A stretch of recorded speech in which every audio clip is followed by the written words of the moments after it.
Allez, salut Logique, on se retrouve sur le point Bitcoin. Alors malheureusement, eh bien j'ai pas grand-chose encore une fois à vous annoncer, hein. On est toujours dans cette phase statu quo où eh bien on attend, vous voyez bien, en journalier, hein, la bougie qui est pas encore clôturée. Ouais, il est 1 h du matin, donc elle n'est pas encore clôturée ici, mais elle reste complètement dans le range de celle du dimanche 23 octobre, c'est-à-dire comprise entre le plus haut et le plus bas du 23 octobre, donc complètement à l'intérieur de cette bougie.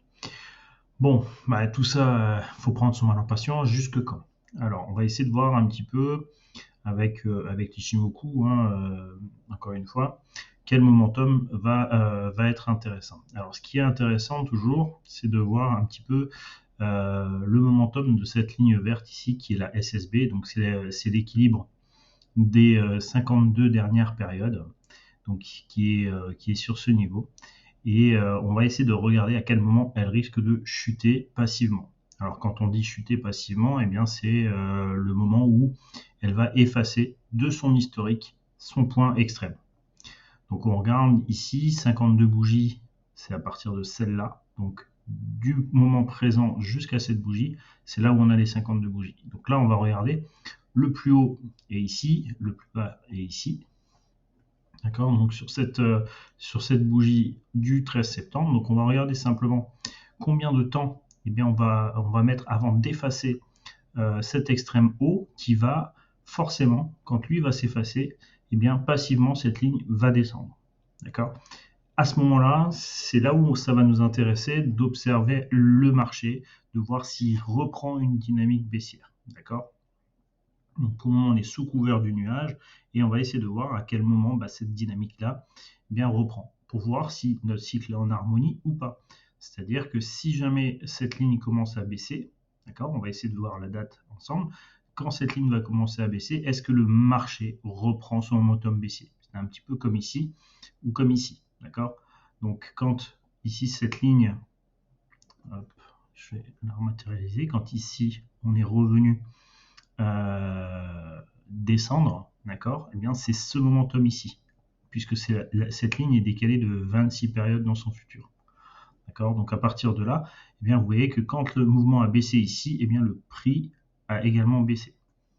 D'accord. Ça, c'est aussi des choses qui sont assez intéressantes à observer au niveau de l'Ishimoku. Ce cycle de 52 périodes va être très important à observer. Donc, ce qu'on va essayer de voir un petit peu, c'est quelle date à laquelle ça peut arriver. Donc on va effacer dans 10 jours cet extrême-là. Si vous le reprenez à partir de là, et bien dans 10 jours, eh bien on sera à la date du 3 novembre. D'accord. Donc à partir du 3 novembre, eh bien on sait que on va avoir un momentum passif du cycle de 52 périodes qui risque d'emmener, encore une fois, le risque c'est de regarder si ce momentum des 52 dernières périodes eh bien, influence le momentum présent. D'accord. Donc là, on sait que pour la date du 3 octobre, on va se la marquer ici.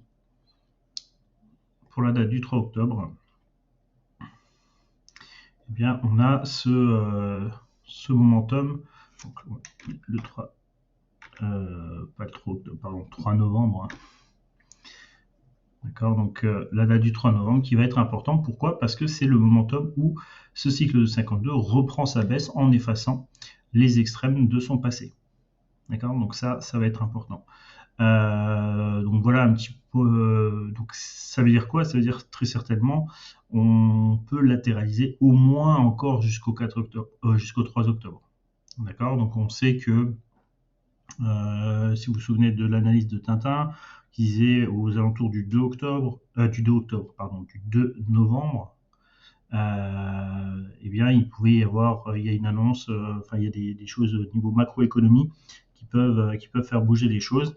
Donc là, nous, en Ishimoku, eh bien, on a la date du 3 novembre et du 4 novembre. Hein, ces deux journées. Donc le 4 novembre, c'est la fin de la fluctuation. On voit qu'elle n'a pas réussi à pousser, hein, pour le moment en tout cas.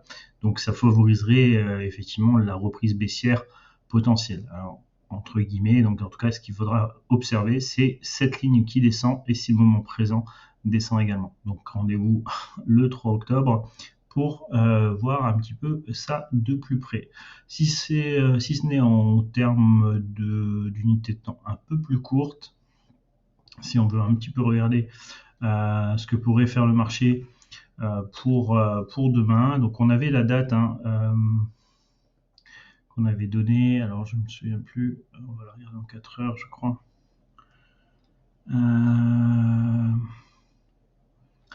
Je l'ai plus dessus, mais je crois que c'était à 22 heures. On va la refaire ensemble. Hop.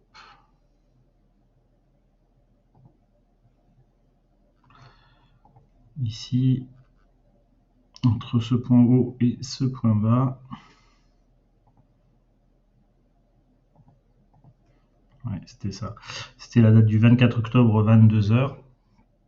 Donc on va regarder ici maintenant. 40 minutes, donc on l'a dépassé, d'accord? Donc qu'est-ce que ça veut dire si on l'a dépassé?